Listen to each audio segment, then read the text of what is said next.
Okay, सो अभी तक हमने जो डिस्कस किया है ऊप में ऑब्जेक्ट ओरिएंटेड प्रोग्रामिंग है ना, वो क्या डिस्कस किया है कि वो क्या होती है, उसके फीचर्स क्या हैं, that we have discussed. And we even have discussed कि जो ब्लूप्रिंट होता है उसको हम क्या कहते हैं, टेक्निकली क्लास कहते हैं। क्लास, और क्लास मैंने आपको बताया था, क्लास एक वर्ड है जो कि हर जगह यूज़ किया जाता है, 8th class, 9th class, upper class, middle class, low class. So class define what, the category. So हर एक जो कैटेगरी उसका एक ब्लूप्रिंट पहले से बना पड़ा है कि उसमें ऐसा ऐसा होगा। तो इसलिए अगर हम मेन क्लास देखें तो we belong to the human class, हम ह्यूमन क्लास को बिलोंग करते हैं। ऐसे ही है, एक एनिमल क्लास है, फिर उसके आगे सब क्लासेस हैं। ह्यूमंस में आगे सब क्लासेस मेल फीमेल है। एनिमल्स की कितनी सारी सब क्लासेस हैं, कोई डॉग क्लास है, कोई कैट क्लास है ना। आप ये कैसे पहचान जाते हो कि ये कैट है, बिल्ली है, कैसे पहचानते हो आप? हाँ जी शिवांग। वो आपके दिमाग में उसका एक ब्लूप्रिंट होता है पहले, फिर जब आप उसे देखते हो तो आप उसे पहचानते हो कि बिल्ली है, ये कैट है। कैसे? और जो आपने देखा वो क्या है, वो है उसका ऑब्जेक्ट। किसका? जो आपके दिमाग में है। वो जो एक्चुअल आपने बिल्ली देखी, टच किया उसको, वो उसका ऑब्जेक्ट है। गेटिंग? तो अब हम क्या करने वाले हैं, हम एक प्रोग्राम बनाएंगे जिसमें मैं चाहता हूं कि एक फंक्शन बनाऊं इनपुट और एक बनाऊं डिस्प्ले। ठीक है ना। इनपुट में मैं, और क्लास का नाम क्या रखूं, स्टूडेंट। तो इनपुट फंक्शन में मैं स्टूडेंट जो है उसकी डिटेल्स इकट्ठी करूं, और डिस्प्ले में मैं उसकी डिस्प्ले जो डिटेल्स हैं वो शो करूं। ऐसे ही होगा। तो क्या किया मैंने, यहाँ पर एक क्लास ली, और क्लास कीवर्ड लेना पड़ता है। कीवर्ड मतलब पहले से मीनिंग डिफाइंड है। तो क्लास हमने लिया, और क्लास के आगे हमने क्या ले लिया, स्टूडेंट यहाँ पे ले लिया, और कॉलन लगा दिया। उसके अंदर एक फंक्शन बनाया हमने, क्या, डेफ इनपुट। इनपुट लिया और ऐसे करके ब्रैकेट लगा दिया। अब लिखना नहीं है, लिखेंगे तो गलत हो सकता है। डेफ इनपुट ये लिया, और यहाँ पर मैंने एक वेरिएबल ले लिया name. Name is equal to, यहाँ पर ले लिया मैंने इनपुट फंक्शन, और यहाँ पर लिख लिया enter name, enter name of student, ये ले लिया। फिर एक ले लिया हमने रोल नंबर, कोई स्पेस नहीं है। यहाँ पर ले लिया इनपुट एंटर रोल नंबर, ठीक है। फिर ले लिया फीस, इनपुट एंटर फीस, ये ले लिया। ठीक। उसके बाद नेम रोल नंबर फीस, ये ले लिया हमने। उसके बाद मैंने यहाँ फंक्शन बनाया डिस्प्ले, और डिस्प्ले फंक्शन में मैंने क्या कर दिया, प्रिंट, यहाँ पे कर दिया नेम, प्रिंट,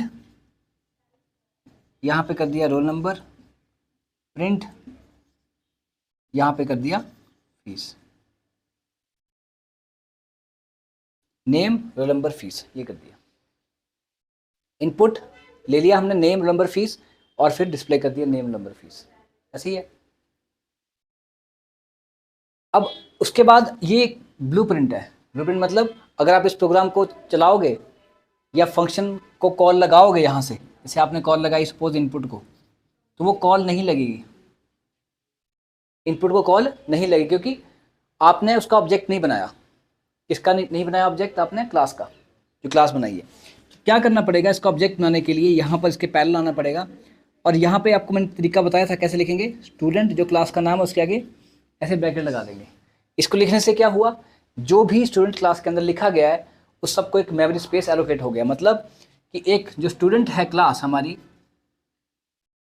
मतलब एक मेमोरी स्पेस मिला, और उसके अंदर इनपुट फंक्शन भी आ गया, उसके अंदर डिस्प्ले फंक्शन भी आ गया, सबको मेमोरी मिल गई। पर मैं चाहता हूं कि इसके दोनों फंक्शंस को मैंने कॉल लगानी है, तो इनपुट को भी लगानी है, डिस्प्ले फंक्शन को भी कॉल लगानी है। तो उसका रेफरेंस जो है, मैंने मेमोरी का रेफरेंस किसी वेरिएबल में स्टोर कर लिया। मान लो st वेरिएबल ले लिया, उस st में मैंने इसका रेफरेंस पकड़ लिया, यहाँ पर ले लिया st। क्या लिखा है, st is equal to student. अब इससे क्या होगा, मैंने क्या लगानी है, कॉल लगानी है किसको, इनपुट को, तो मैंने कॉल लगाई st dot input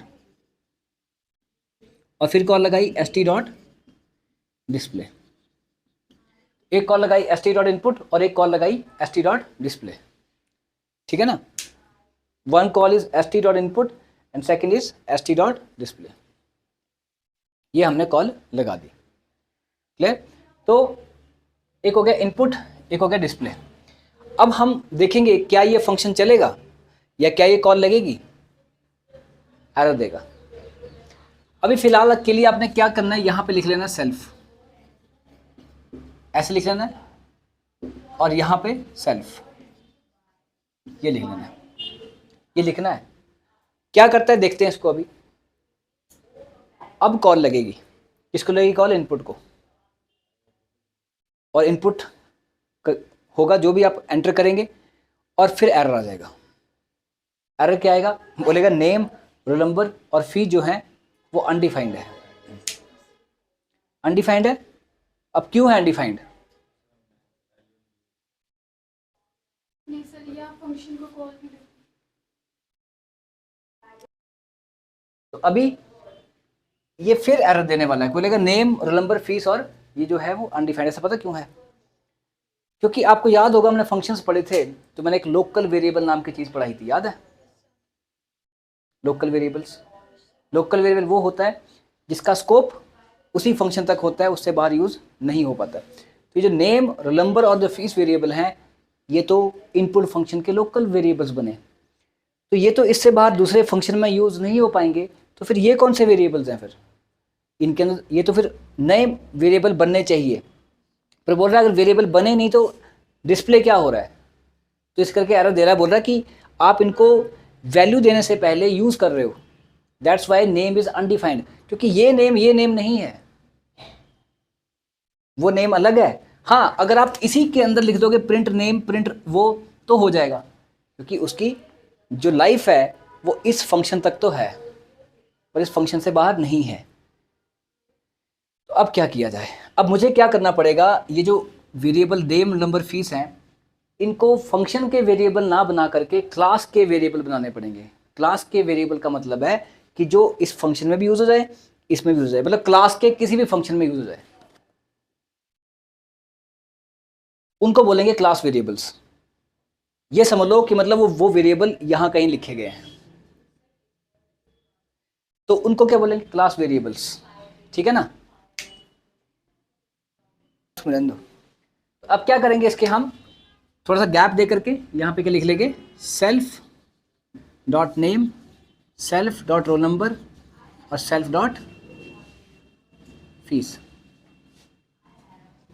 self dot name, self dot roll number और सेल्फ डॉट फीस, ये लिखा। और जब यूज़ करेंगे तो भी क्या लिख लेंगे, self dot name, self dot roll number और सेल्फ डॉट फीस, ये लिख लेंगे। अब ये क्या है, ये सेल्फ क्यों लिखना पड़ा, सेल्फ क्या है। जब हमने सेल्फ लिखा तो ये जो वेरिएबल्स हैं ये क्लास के वेरिएबल्स बन गए। ऐसा क्यों, क्योंकि सेल्फ को ये समझ लो कि सेल्फ एक ऐसा वर्ड है यहाँ पे जो लिखा गया है जिसके पास क्लास का रेफरेंस पड़ा होता है। किसका रेफरेंस पड़ा होता है, क्लास का रेफरेंस। कौन सी क्लास का रेफरेंस, जिस क्लास के अंदर ये यूज़ हो रहा है। तो ये समझ लो सेल्फ के पास इस वक्त स्टूडेंट क्लास का रेफरेंस है। तो जब आप लिख रहे हैं सेल्फ डॉट नेम, इसका मतलब है कि वो स्टूडेंट का नेम, उस क्लास का नाम यूज़ हो रहा है, स्टूडेंट का नाम, स्टूडेंट का रोल नंबर, स्टूडेंट की फीस। अब ये जो नेम, रोल नंबर और फीस वेरिएबल है ये लोकल नहीं रहे, भले अंदर लिखे गए हैं पर अब ये लोकल बिहेव नहीं कर रहे हैं, ये बिहेव कर रहे हैं क्लास के वेरिएबल्स। क्लास के वेरिएबल्स का मतलब है कि वो पूरी क्लास के अंदर किसी भी फंक्शन में यूज़ किए जा सकते हैं, सिर्फ क्लास के अंदर, क्लास के किसी भी फंक्शन में यूज़ किए जा सकते हैं। और जब यूज़ करना होगा तब भी वही लगाना पड़ेगा सेल्फ, जब यूज़ करना होगा तब भी वही लगाना पड़ेगा सेल्फ। तो अब ये जो नेम वेरिएबल ये है ना, और जो नेम वेरिएबल ये है, ये एक ही है डब्बा, ये एक ही बॉक्स है। और इसी में नेम एंटर हुआ और इसी में यूज़ हो गया। ऐसे रोल नंबर भी है, सॉरी रोल नंबर, और ऐसे फीस भी है। एंड इट्स नॉट नेसेसरी कि आपने यहाँ सेल्फ ही लिखना है, पर हाँ कोई ना कोई नाम यहाँ पे आना चाहिए। अगर आपने यहाँ पे लिख लिया हेलो तो फिर आएगा hello dot name, hello dot roll number, hello dot fees. यहाँ पे लिख लिया आपने बाय तो आएगा bye dot name, bye dot roll number, bye dot fees. ऐसा कुछ नहीं है। जो यहाँ पे लिखा जाता है चीज़, उसके पास क्लास का रेफरेंस होता है बस। पर हमने सेल्फ लिख दिया बाय डिफॉल्ट। आप जब भी बुक्स वगैरह पढ़ेंगे तो ऐसे सेल्फ करके लिखा है। सेल्फ मतलब वो रेफर जो कर रहा है वो सेम ही क्लास को रेफर कर रहा है जो करंट क्लास है। करंट का मतलब है जिस क्लास के अंदर लगा है, जो क्लास इस वक्त यूज़ हो रही है, वो उसी क्लास को रेफर कर रहा है। तो सेल्फ रेफर कर रहा है किसको? स्टूडेंट को। तो अब ये नेम, अब ये चल पड़ेगा, अब कोई एरर नहीं आने वाला है। तो पहले ऑब्जेक्ट बनाया, ये बना ब्लूप्रिंट, और ब्लूप्रिंट में भी ये है कि जो वेरिएबल्स बन रहे हैं वो क्लास के वेरिएबल्स बनने चाहिए, और बाद में उसका ऑब्जेक्ट बनाया और इसे यूज़ किया। अब ये यूज़ हो जाएगा।